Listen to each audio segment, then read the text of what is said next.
Now we have completed our first chapter. So we are to start with the assignments related to this chapter. अब इसमें हमने कैसे assignments करनी है, तो सबसे पहले मैं आपको एनसीईआरटी बेस्ड असाइनमेंट करवाऊंगी। उसमें मैं आपको जैसे जैसे पेजेस आएंगे उसके अकॉर्डिंगली ही क्वेश्चन बताती जाऊंगी और आंसर भी दूंगी कि उसको कैसे हमने कितना आंसर किस क्वेश्चन में देना है। तो इससे हमें क्या होगा, एक तरह से एनसीईआरटी के इस लेसन की एक तरह से we will have a quick revision also, revision भी हो जाएगी। और अगर हमने अच्छे मार्क्स स्कोर करने हैं सीबीएसई में या नीट में, तो हमें एनसीईआरटी पे ही फोकस करना है। एनसीईआरटी की एक एक लाइन, एक एक वर्ड हमें अच्छी तरह से आनी चाहिए, हर वर्ड का मीनिंग हमें क्लियर होना चाहिए। तब हम कहेंगे कि अगर हमारा इसी तरह से एनसीईआरटी के ही ऊपर फोकस होगा तो हम कह सकते हैं कि we are having good preparation. तो वैसे तो सीबीएसई के अकॉर्डिंग जो इस लेसन में क्वेश्चन आते हैं that are only of 1 marks, और इवन नीट में भी 1 मार्क से भी कम का वेटेज दिया हुआ है, दैट इज 0.9 का। लेकिन जब भी अगर हमने 100% स्कोर करना है तो इसमें हमें क्या आधे मार्क्स की भी इम्पोर्टेंस है, इसलिए हमें इस लेसन को अच्छे से प्रिपेयर करना है और हमने इसको इसमें से कुछ भी नहीं छोड़ना। And each and every part will be well prepared, तभी हम कहेंगे कि हमारी अच्छी प्रिपरेशन है। तो अब हम स्टार्ट करते हैं। तो सबसे पहले बहुत सिंपल क्वेश्चन है, कौन सा है, what is a life span. क्या होता है life span? It is a period of an organism starting from birth to the natural death of an organism is called the life span. तो बहुत सारे एग्जाम्पल भी दे सकते हैं, so many different examples they are given in NCERT के page में दिए हुए हैं, तो उसमें से कुछ भी एग्जाम्पल हम दे सकते हैं। तो नेक्स्ट क्वेश्चन है, how does life span of different organisms very, कि लाइफ स्पैन दूसरे डिफरेंट ऑर्गेनिजम्स का कैसे वेरी करता है। तो इसमें हमने आंसर करना है कि different organisms they have different life spans. Some are having very small life span, for example हम बटरफ्लाई का ले सकते हैं कि butterfly is having a life span of only 1 to 2 weeks, and some are having very large life span.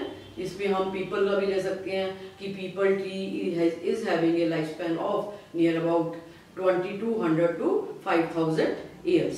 तो इस तरह से वी कैन से कि life span of different organisms very.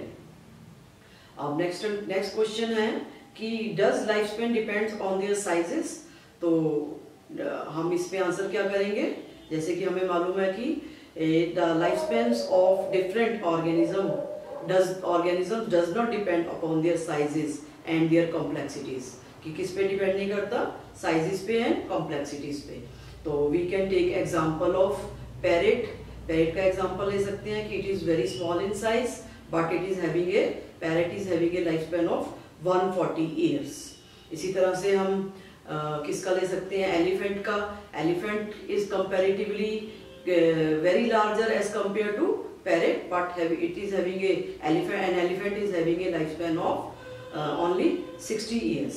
तो ये इस तरह से हम इसका आंसर करेंगे। फिर इसके बाद बहुत सारे लाइफ स्पैन पूछे जा सकते हैं, जैसे what our life spans of various life spans of rose, elephant, banana, horse, जितने भी हमारे ये टेबल में दिए गए हैं, तो उन सबसे रिलेटेड लाइफ स्पैन वो objective type point of view से पूछ सकते हैं 1 मार्क के, और इवन इन पीएमटी में।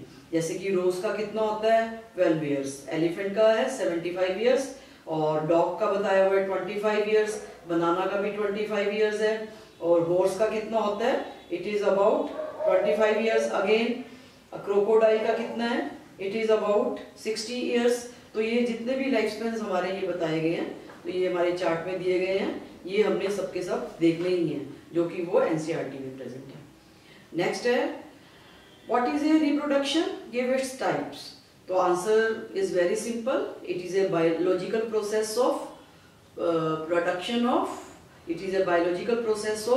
production of young ones from their parents, and that may be similar or that may be dissimilar from their parents। और इसकी types में हम देख सकते हैं there are 2 main types, asexual reproduction as well as sexual reproduction। Now next है question, Which is a better mode of reproduction? Which is a better mode of reproduction? Of course, sexual reproduction is a better mode of reproduction. क्यों होता है better? Because it enables an organism to survive in adverse condition due to the variations present in the organism. तो इस तरह से इसका answer दे सकते हैं. और how variations they come? They come due to different processes that occur during the sexual reproduction. तो वो इसमें इंक्लूड कर सकते हैं. तो नेक्स्ट क्वेश्चन आता है व्हाट आर क्लोन्स. क्लोन्स क्या होते हैं? Clones these are morphological and genetically similar entities that are formed from a single parent by means of asexual reproduction. Clone कैसे बनते हैं? asexual reproduction से ही बनते हैं, जो देखने में भी और जिनके जेनेटिक्स भी क्या होता है, सिमिलर होता है, तो उनको हम क्या बोल देते हैं? क्लोन्स. तो नेक्स्ट क्वेश्चन है which is A common mode of reproduction in single celled organism. Common mode कौन सा होता है? एसेक्सुअल रिप्रोडक्शन, और उसमें भी हम बाइनरी फिजन कह सकते हैं. The simplest mode of reproduction, सबसे पहले binary fission. We can give example of binary fission और so many different binary fission के एग्जांपल मैंने आपको बताए हैं. तो इन सब के आंसर्स तो आपको मेरे लेक्चर्स में मिलेंगे ही मिलेंगे, लेकिन फिर भी मैं आपको एक तरह से there will be a sort of revision. इसलिए मैं चाहती हूँ कि एनसीईआरटी बेस्ड जो है क्वेश्चंस पहले हो जाएं, फिर उसके बाद we will stress on some high order thinking questions, जिनमें थोड़ी सी लैंग्वेज क्या होती है, अलग से कॉन्सेप्ट बेस्ड होती है, और उसके लिए हमें थोड़ा अंडरस्टैंड करना पड़ेगा उसको समझने के लिए. और रीजनिंग क्वेश्चन हम कह लें, वो उसकी असाइनमेंट हम अलग से करेंगे. नेक्स्ट क्वेश्चन आता है what is budding, give its type. Budding क्या होता है? It is an external outgrowth that develops at some specific position in the organisms, and it is a process of asexual reproduction. Most commonly it occurs in lower organisations. Example हम दे सकते हैं hydra, yeast, and these are example of exogenous budding. और there is one more budding, कौन सी होती है वो? That is endogenous budding, और उसमें we can give example of gamule formation in sponges. तो इस तरह से हम इसकी आंसर को कंप्लीट कर सकते हैं. एंड अगर वो कहते हैं कि gamule formation कैसे होता है, if they ask then we can tell them कि कैसे इंटरनल बड फॉर्मेशन होती है, और जिसमें क्या होते हैं gemmules is having a group of cells. उन ग्रुप ऑफ सेल्स को हम क्या बोलते हैं? Archaeocyte cells. And these cells are capable of dividing and growing into new organisms again. And इसी तरह से गैम्यूल फॉर्मेशन होती है, और वो एडवर्स कंडीशन में बनते हैं, और फेवरेबल कंडीशन में these archaeocytes और these gammules they come out to form new organism again. Next आता है क्वेश्चन, बहुत इंपॉर्टेंट क्वेश्चन है ये, कि what are various asexual spores, how they are formed, give various examples in which they are formed. कि asexual spores कौन से होते हैं? These are some rounded structures that are rounded, और some other kind of shapes are also present, and that are present in some specialised bodies और some special structures. और वो these special structures are different in shape and sizes in different organisms. And so many different kinds of asexual spores are there. कौन से हैं? If we start with zoospores. Zoospores क्या होती हैं? These are small and these are motile, and these are motile because of presence of flagella. Flagella के कारण होते हैं, and they are present in algae and fungi. और उसमें हम बहुत सारे एग्जाम्पल मैंने आपको बताए थे, उसमें जैसे कि यूरोथ्रिक्स में होते हैं जूस्पोर्स, क्लेमाइडोमोनस में होते हैं यूस्पोर्स, तो एक्टोकार्पस में भी होते हैं जूस्पोर्स. एक्टोकार्पस क्या एक तरह का हमारा ब्राउन एल्गी है. तो इन सब में हम कह सकते हैं कि zoospores are means of asexual reproduction. Next spores कौन सी हम बात कर सकते हैं? Conidia are non motile and rounded, and they are present in fungus. कौन सी फंगस में, फंजाई में प्रेजेंट होते हैं? पेंसिलियम का मैंने एग्जांपल दिया था आपको, और इसके अलावा एस्पेरेजिलस बताया था. और दे आर प्रोड्यूस एक्सोजेनस. इनका ओरिजिन क्या होता है? एक्सोजेनस. जबकि जूस्पोरेंजियम के अंदर जूस्पोर्स प्रोड्यूस होते हैं, that means zoospores are having endogenous, मतलब कि वो इंटरनल सैक लाइक स्ट्रक्चर में प्रोड्यूस होते हैं. कौन से? जूस्पोर्स. लेकिन कोनिडिया क्या होते हैं? एक्सोजेनस होते हैं. और नॉन मोटाइल होते हैं। क्यों नॉन मोटाइल होते हैं? क्योंकि उनमें फ्लैजला एब्सेंट होते हैं। और इसके अलावा और भी हम बहुत सारे एग्जांपल्स दे सकते हैं, जैसे कि स्पोरेंजियोस्पोर्स। स्पोरेंजियोस्पोर्स हमने किस में पढ़े थे? राइजोफस में और म्यूकर में। बोथ आर फंजाई ही हैं। और उसमें क्या है, sporangiospores they are produced inside the sac-like structure, that means they are also having endogenous origin। उनमें भी कौन सा origin होता है? एंडोजेनस। फिर इसके अलावा chlamydospores, these are thick walled resistant spores that are produced during the adverse condition of an organism। Algae में होते हैं, most commonly they are present, और ये क्या करते हैं? they resist the adverse condition, और जब favorable condition आती है then they start germination again and they form new bodies again। तो इस तरह से हम इसके आंसर्स दे सकते हैं फॉर सेक्सुअल स्पोर्स के। वैसे तो ये क्वेश्चन इस तरह से नहीं आएगा, इसमें ना डिफरेंशिएशन की फॉर्म में पूछा जा सकता है कि डिफरेंशिएट बिटवीन कोनिडिया और बिटवीन द ज़ूस्पोर्स। तो अभी मैंने आपको बताया ही है डिटेल में। तो इस तरह से टू स्पोर्स को लेकर they can ask you question.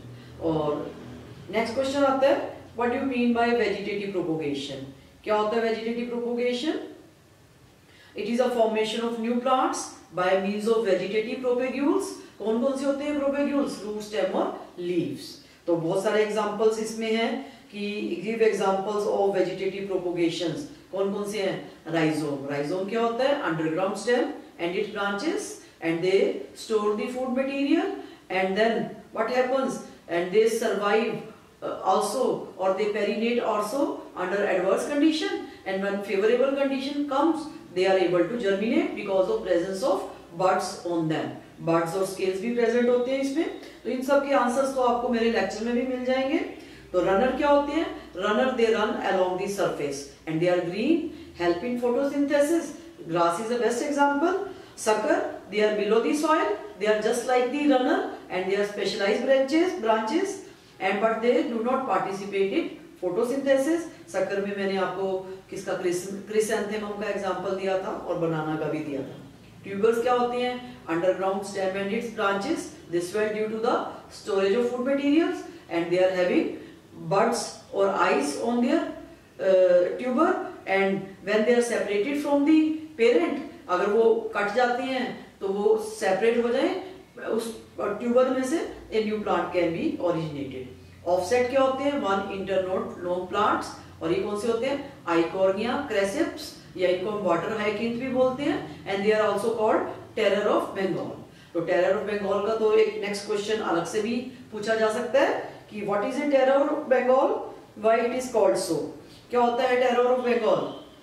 इसमें बताना है कि there was a plant that was water hyacinth, aquatic plant था, and firstly it was introduced in Bengal for its beautiful color flowers and leaves, but this flower was highly invasive and within a short period of time it completely spread all over the water bodies, और जिसके कारण क्या होता है? it created problem in the aquatic bodies, aquatic plant, aquatic bodies में इसमें क्या problem कर दी? Because of this, due to this, जितने भी एक्वेटिक ऑर्गेनिजम्स थे their life they came into endanger condition because of lack of oxygen and slowly and steadily और we can say very fastly spread all over the India also. अब हर जगह पे इसको हम देख सकते हैं जहाँ पे भी वाटर बॉडीज हैं, और इसको it is very not possible to eradicate. तो इसीलिए it is a problematic weed, that is why it is called terror of Bengal. Now next is what are birds? Birds क्या होते हैं? Growing points from where new plants और new branches can be originated. Where they are present? Definitely they are mainly present on nodes. Nodes पे ही present होती है। Function क्या होता है? Growth and development. Next question they can ask you, how sexual reproduction enables those organisms to survive during unfavorable condition। फिर से वही सेम आंसर इसका दिया हुआ है, एक क्वेश्चन पहले भी आ चुका था, सेम आंसर इज देयर कि जितने भी सेक्सुअली प्रोड्यूसिंग ऑर्गेनिजम्स होते हैं उनके gametes they share their genetic constituents, अपने जेनेटिक कॉन्स्टिट्यूएंट को भी शेयर करते हैं and moreover there are some specific processes that occur due to sexual reproduction during the sexual reproduction कौन सी होती है?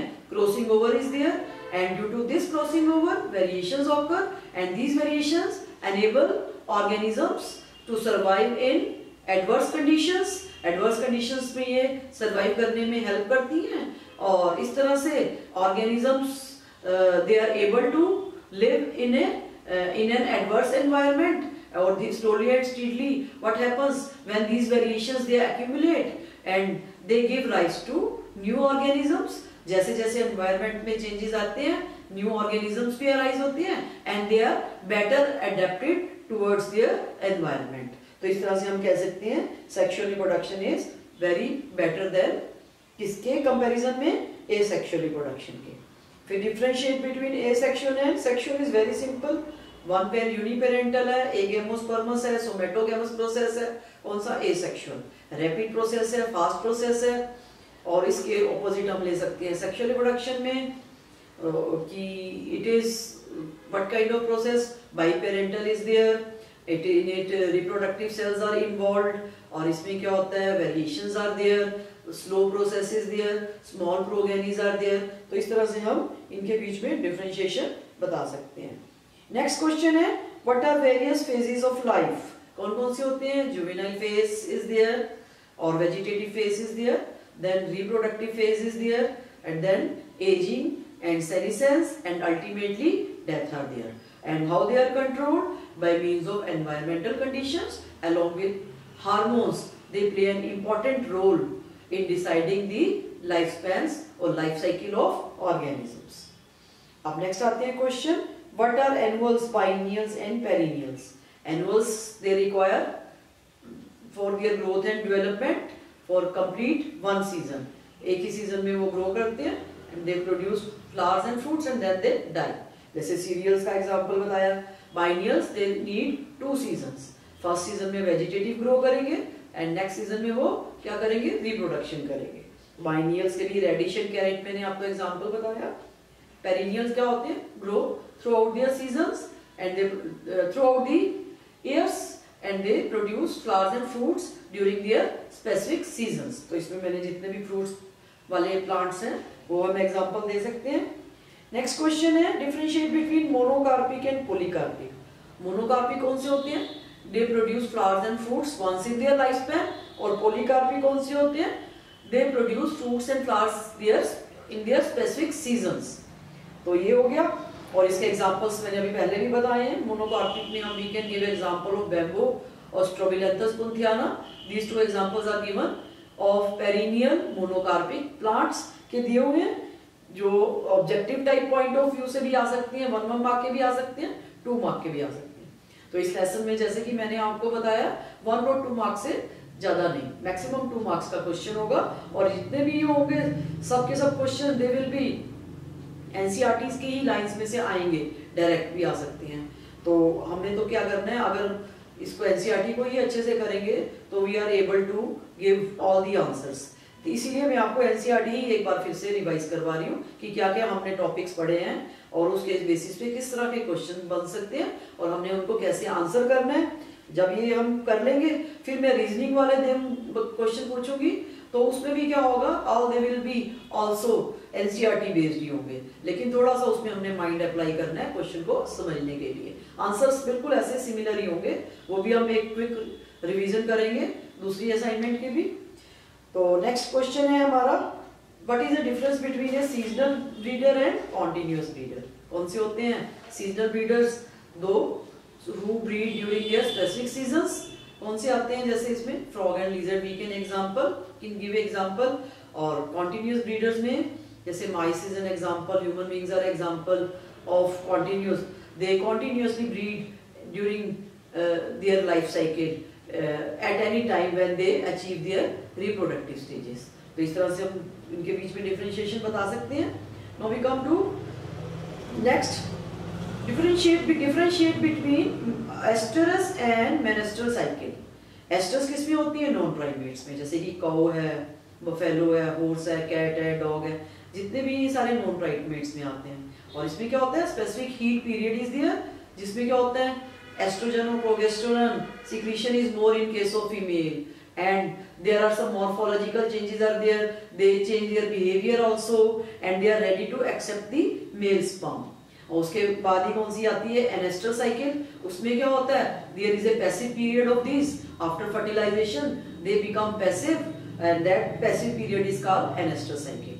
और मेनेस्टर साइकिल क्या होता है, it occurs in primates and it is a cyclic process of 28 days in case of human beings. और what happens every time endometrial lining क्या होती है इसमें slowed off हो जाती है और it comes out through the vagina in the form of blood along with another waste and unfertilized ovum. और ये it occurs repeatedly after regular intervals. That is why it comes under menstrual cycle. तो ये difference आ सकता है इसमें. Next question है, what are various events of reproduction? कौन कौन से हैं, pre fertilization structure and events, fertilization and post fertilization structure and events. उसके बाद नेक्स्ट क्वेश्चन है, what are various pre fertilization structure and events. इसमें मैंने आपको बताना है formation of gametes and their transfer. Formation of gametes में भी there are different kinds of gametes. I have told you isogametes क्या होते हैं, एनिसोगैमीट्स क्या होते हैं, ओगैमस कंडीशन क्या होती है, तो उसको हम एक्सप्लेन कर सकते हैं. और ये भी सब मेरे लेक्चर्स में मिल ही जाएंगे आपको. और इसके अलावा नेक्स्ट आता है हमारा गैमीटोजेनेसिस के बाद ट्रांसफर कैसे होती है. तो ट्रांसफर के लिए पॉलिनेशंस होते हैं हायर ऑर्गेनाइजेशन में, लोअर फॉर्म्स में there is a water medium, we can explain with the help of examples. और प्लांट्स में क्या होते हैं, हाईली ऑर्गेनाइज्ड प्लांट्स में pollen tubes are there, human beings में कोपुलेटरी ऑर्गन्स होते हैं, जितने भी हायर ऑर्गेनाइजेशंस होते हैं they are having their some specialised structures. तो this is also present in my lecture. तो ये भी लेक्चर में आपको मिल जाएगा. तो एक बार मैं क्वेश्चन का आंसर बता रही हूँ, तो आप लेक्चर्स को अच्छे से पढ़ोगे तो you will find easily these answers. Next है आता है, how does sexuality varies in different organisms. Sexuality में हमने बताना है what are various homothallic condition, heterothallic condition क्या होती हैं, मोनोशियस कंडीशन क्या होती है, डायोशियस कंडीशंस क्या होती हैं. तो ये भी एक बहुत बड़ा पैराग्राफ बिल्कुल डिटेल में दिया हुआ है, उसमें दिया हुआ है क्या कहते हैं एनसीईआरटी की पेजेस पे भी, और it has been given in my lectures also, you can see from them. तो इस तरह से ये आ सकता है, या इसमें से क्वेश्चन आ सकते हैं, differentiate between monoecious and dioecious. Monoecious क्या होते हैं, the organisms having both the sex organs in on one thallus और इन वन प्लांट. तो उनको हम क्या देते हैं, मोनोशियस और यूनिसेक्सुअल, मोनोशियस और बाइसेक्सुअल. तो इसमें एग्जांपल हम दे सकते हैं किसका, कुकुरबिट्स का एग्जांपल दे सकते हैं, और बहुत सारे जैसे मस्टर्ड है, so many different examples we can give of bisexual.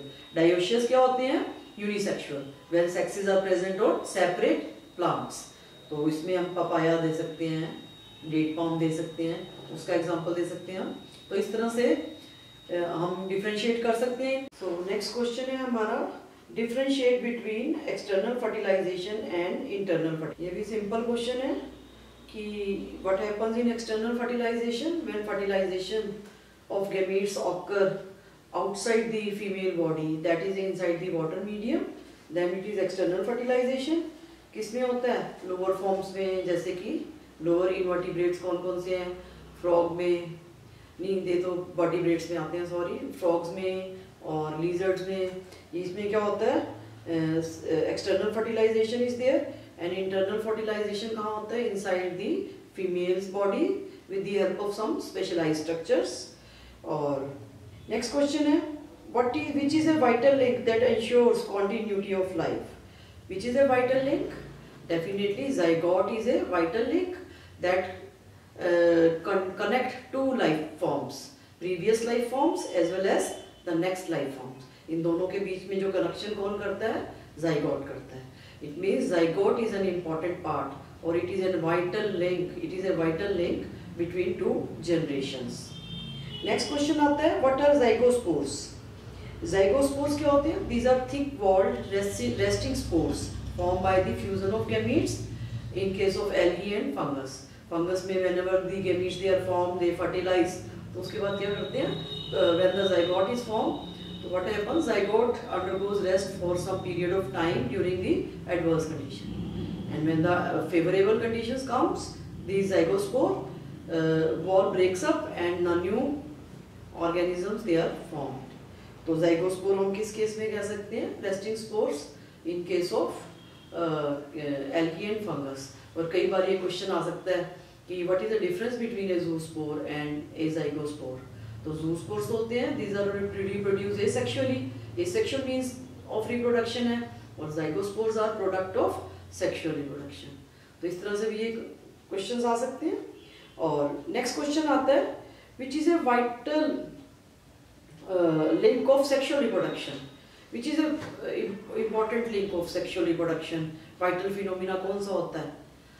That ensures without which the next generation will never come. कौन सी होती है? उसमें हमने डिफरेंशिएट करना है कि fertilisation is a vital process that occurs during the sexual reproduction। तो इसको हमने उससे नहीं कोरिलेट करना। जाइगोट तो है vital link between two generation, लेकिन सेक्सुअल रिप्रोडक्शन का वाइटल फिनोमिना कौन सा है? दैट इज ए फर्टिलाइजेशन और सिम्बियन। नेक्स्ट क्वेश्चन है व्हाट इज एम्ब्रियोजेनेसिस। एम्ब्रियोजेनेसिस क्या होता है? Formation of embryo from zygote by means of cell division and cell differentiation processes। इसमें first of all what happens? Zygote divides irregularly, then what happens? What is formed? An undifferentiated mass is formed. Later on, this undifferentiated mass of cells they get organize themselves to form different organs, and इस तरह से we can say this process of embryogenesis occurs। Next है What are two phenomena of embryogenesis? कौन कौन से to phenomena है वो मैंने पहले ही बता दिया कि cell division and cell differentiation is there. Next question है differentiate between oviparous and viviparous with example. Oviparous कौन से होते हैं? एग लेइंग एनिमल्स, ऑर्गेनिजम्स जिनमें eggs they are laid outside and the young ones they are born outside in the environment. But in viviparous what happens? These are in which development of embryo occurs inside the body and they are not egg laying. Direct young one is born from the organisms and this is present in higher organization। तो इस तरह से broader way में हम देखें तो ये सारे questions बनते हैं। फिर next आता है question what is the fate of zygote, ovule and ovary in flowering। अब फ्लावरिंग प्लांट्स तो हमने नेक्स्ट जितने भी एंजियोस्पर्मिक प्लांट्स हैं उसमें तो डिटेल में हमने सेक्सुअल रिप्रोडक्शन पढ़नी ही है। एसेक्सुअल तो हमने इसमें अच्छे से पढ़ लिए। तो उसमें सेक्सुअल रिप्रोडक्शन के दौरान व्हाट आर मेन जो जाइगोट का क्या फेट होता है? Zygote is converted into embryo. Ovule किस में कन्वर्ट हो जाता है? ओव्यूल के अंदर ही तो जाइगोट होता है। तो ओव्यूल किस में कन्वर्ट होता है? Fertilised ovule is called seed and ripened ovary is called the fruit. तो ये कैसे बनते हैं इसको तो फिर हम नेक्स्ट चैप्टर में डिटेल में करेंगे, तो इससे हमें पूरा का पूरा क्लियर हो जाएगा। तो this is regarding all of the chapter.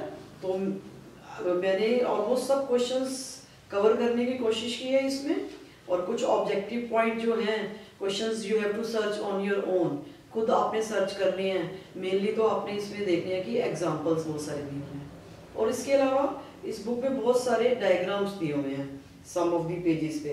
जैसे इसमें diagram has been given in for ये पेज नंबर 12 पे दिए हुए हैं डायग्राम्स बाइसेक्सुअल ऑर्गेनिजम्स के और यूनिसेक्सुअल कौन से होते हैं। तो इस तरह से 1 मार्क के questions they can ask you. जैसे कारा बताया हुआ है इसमें एल्गी में, ये नया दिया हुआ है और ये बहुत बार पीएमटी में आया हुआ है क्वेश्चन। इसमें इतनी ज़्यादा अच्छे से हमने इनको देखना है कि कारा में ओगोनियम कहाँ होते हैं और वो कहाँ प्रेजेंट होते हैं, और अपर साइड ऑफ ब्रांच और लोअर साइड पे कहाँ प्रेजेंट होते हैं अपर पे, और क्या शेप होती है उनकी? ग्लोब्यूल। और एंथीरिडियम ग्लोबुलर होते हैं, ऊपर क्या ओगोनियम की कौन सी शेप होती है? ओवल शेप, एंड एंथीरिडियम की ग्लोबुलर और स्फेरिकल शेप होती है। तो इस तरह से वो क्वेश्चन पूछ सकते हैं। और एंथीरिडियम कहाँ होते हैं? They are present on lower side पे होते हैं, और इसका वो नाम भी चेंज कर सकते हैं कई बार, कि जैसे 2014 में क्वेश्चन आया था कि क्यूप्यूल क्या होते हैं। क्यूप्यूल एक्चुअल में क्या होते हैं? These are female reproductive oogonium को ही बोलते हैं। तो इस तरह से little bit they can change their name. तो ये तो वैसे जब एनसीईआरटी 11th में आएगा तो हम फिर से बताएंगे। तो डिटेल में बताएंगे। और जितने भी डायग्राम्स और भी बहुत इंपॉर्टेंट दिए हुए हैं इसमें, जैसे कि स्वीट पोटैटो का फ्लावर हैज़ बीन गिवन। तो कहने का मतलब ये है कि आपने सब कुछ अच्छे से इसमें से देखना है, कोई भी डायग्राम नहीं छोड़ना, कोई भी लाइन नहीं छोड़नी। तो तभी हम इसको पूरी तरह से कह सकते हैं कि वी आर वेल प्रिपेयर्ड, चाहे वो 1 मार्क का लेसन हो, चाहे वो 2 मार्क्स का हो। और इसके अलावा हमने कि what we have to answer भी हमने कैसे करना है कि बिल्कुल टू दी पॉइंट आंसर करनी है। ऐसा नहीं है कि अगर 1 मार्क का क्वेश्चन है तो आप उसके ऊपर पूरी थीसिस लिखने बैठ जाओ, पूरा का पूरा पेज कवर कर लो। ऐसा नहीं होता, इससे कोई एग्जामिनर इम्प्रेस नहीं होते। क्यों? इंस्टेड हम तो जस्ट से सीबीएसई में जाते हैं तो हमें तो ऐसे लगता है कि हम इनके मार्क्स काट लें। तो आपने क्या करना है कि बिल्कुल ही सीबीएसई के अकॉर्डिंगली वेटेज दी होती है वहाँ पे साथ में, तो उसके अकॉर्डिंगली आपने आंसर करना है। और ज़्यादातर 2 मार्क्स के क्वेश्चन कैसे आते हैं? डिफरेंशिएशन की फॉर्म में आते हैं। अगर डिफरेंशिएशन की फॉर्म में दिए हुए हैं तो not more than 4 points, only 4 points are sufficient for this. तो इस तरह से हम कर सकते हैं। और अगर इतिहास 3 मार्क्स के क्वेश्चन में कई बार आपको ऐसे लगे कि क्वेश्चन आपको नहीं समझ में आ रहा कि इसमें क्या आप आंसर पूछा है, तो आप ब्रीफ में उसके बारे में कुछ भी जानते हो तो आप लिख दो। तो हो सकता है एग्जामिनर को जो वो जानना चाहता है कि what he wanted to know from that question, अगर उसमें से आंसर उसको मिल जाता है तो of course you can get full marks from them. इस तरह से हम इन सब चीज़ों का ध्यान रखेंगे। और एक तरह से मैं ये आपको पॉइंट्स भी बताऊंगी, लेसन वाइज बताती जाऊंगी कि किसका क्वेश्चन का कैसे आंसर करना है। तो this is regarding your NCERT assignment. अब इसके बाद हम स्टार्ट करेंगे अपनी कौन सी असाइनमेंट, जो थोड़ी सी हाई ऑर्डर थिंकिंग वाली, दैट मीन्स हॉट क्वेश्चंस आते हैं। तो we are starting with that assignment. और उसके बाद हम थोड़े से ब्रीफ में क्या करेंगे, we will be starting with MCQs कि किस तरह के एमसीक्यूज आते हैं इसमें। Thank you.